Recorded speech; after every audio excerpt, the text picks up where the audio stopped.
Hello everyone, welcome back to another episode of Classic Model Trains. I'm Ron.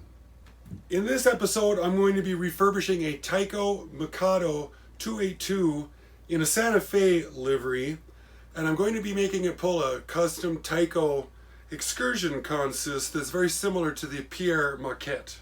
The Mantua Tyco Mikado was based off the USRA 282 and was available as Tyco part number T208C from 1960 to 1970. I could not find a Santa Fe Mikado available in the 1970 to 1974 Tyco catalogs. In 1975 to 1977, the Santa Fe Mikado was brought back under part number 208-22. The Pennsylvania Mikado was available from 1960 to 1977 concurrently with part number changes as production plants changed. Sadly, after 1977, no Mikados were available in the Tyco catalogs anymore. Let's get started. I already took out the screw for the drawbar between the locomotive and the tender. I want to remove the front and rear trucks for inspection and cleaning. Remove this screw right here, and be careful not to lose this little spring. Repeat for the pilot truck, paying attention to this little spring and set aside. To remove the boiler, there are 2 screws at the back of the locomotive on the underside and 1 screw inside the smokestack on the top to remove, and the boiler will pull right off. Gently pull this wire out of the boiler assembly and the headlamp should come out. I want to clean and lube the tender, so let's get these screws out of the way and remove the trucks. Remove these screws that hold the chassis to the body. A quick soap and water job gets the boiler and tender looking good. This screw right here, right beside this gear, is what holds the motor in. Take this screw out, and then the motor will come right out also. Take these 3 screws out right here to get the base plate off. But for God's sakes, don't pull this out of this thing here, and don't take this screw out right up here, because if you do, then you lose your steam cylinders, and all your axle timing up on these slides right here goes away, and then you've got to mess around trying to get all this stuff lined back up. Super pain in the butt.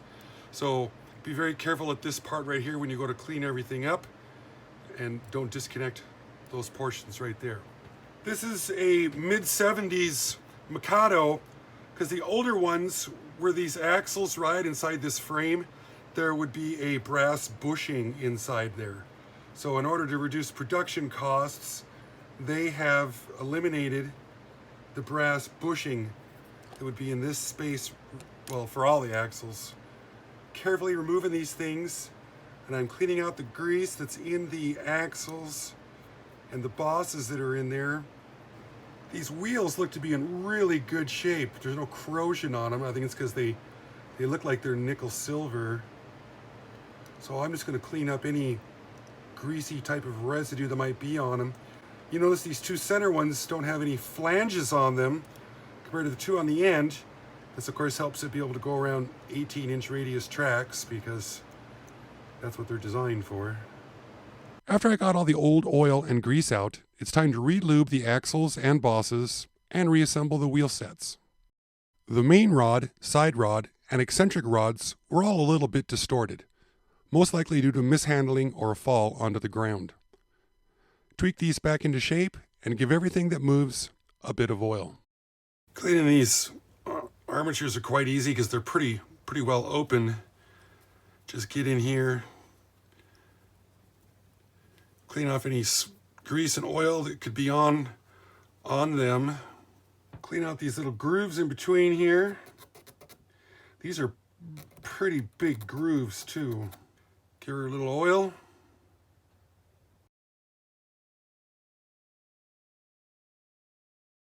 And that locomotive is ready for the track.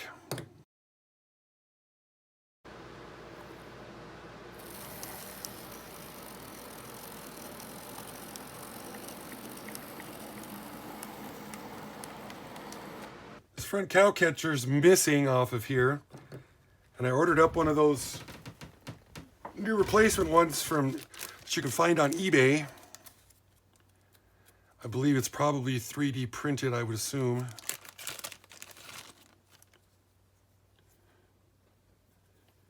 So it looks like we've got a screw down in the front here.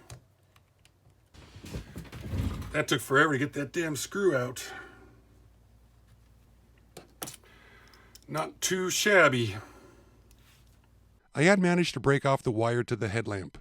A quick resolder, and the headlamp wire's back on. Clean up the pilot and trailing truck and reinstall. Replace the broken cab with a new used one, and reinstall the handrails on the boiler. Get the wheels all cleaned up on the tender, and we'll give these guys a little bit of oil.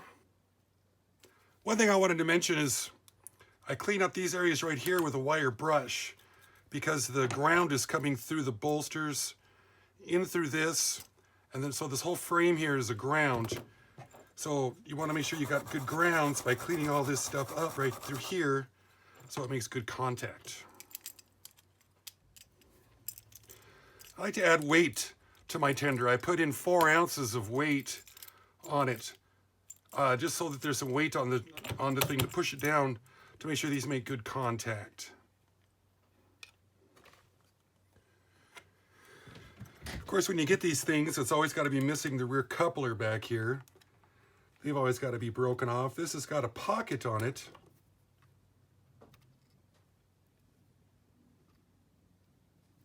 Now we know how the Tyco horn hook couplers have got this very small little hole in it right here. And when you try to put a Katy on it, the Katys have got a larger hole. So I went and I found myself some fuel line, and the fuel line makes a nice little bushing for in there. So I cut just a tiniest little shave off. So it ends up looking like that. I tried to get that edited down as much as I could so it'd be informative and not too slow to watch. Tell me what you think in the comments below. And please subscribe if you like what you see here. Now that it's all ready to pull, I've decided to make a custom Tyco consist, which is similar to this Pere Marquette picture that I found online. I hope that you enjoy.